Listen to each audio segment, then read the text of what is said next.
ಶಾಂತಿಯ ಬೆಳಕು, ಸಮಾನತೆ ಸಂದೇಶ ಜಗತ್ತಿಗೆ ದಾರಿ ತೋರಿಸಿದ ಮಹಾನ್ ಭಾವ ಬಸವಣ್ಣನವರ ಜಯಂತಿ ಇಂದು ಕರ್ನಾಡಿನಲ್ಲಿ ಭಕ್ತಿ ಭಾವದಿಂದ ಆಚರಿಸಲಾಗುತ್ತದೆ.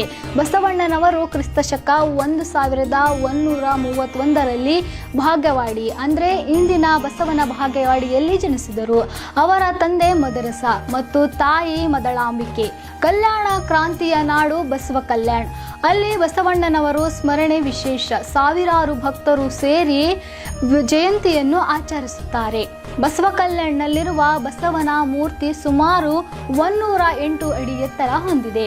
ಈ ಭವ್ಯ ಪ್ರತಿಮೆ ಬಸವಣ್ಣನವರ ಗೌರವಕ್ಕಾಗಿ ನಿರ್ಮಿಸಲಾಗಿದ್ದು ಬಸವ ಕಲ್ಯಾಣ ಪ್ರಮುಖ ಆಕರ್ಷಣೆಯಾಗಿದೆ. ಬಸವಣ್ಣನವರು ಸಾರಿದ ಸಮಾನತೆ, ಶ್ರಮ ಮಹತ್ವ, ಸತ್ಯನೀತಿ ಇಂದಿಗೂ ಪ್ರಸ್ತುತ. ಯುವಕರು ಅವರ ವಿಚಾರಧಾರಣೆಯನ್ನು ಅಳವಡಿಸಿಕೊಳ್ಳಬೇಕು.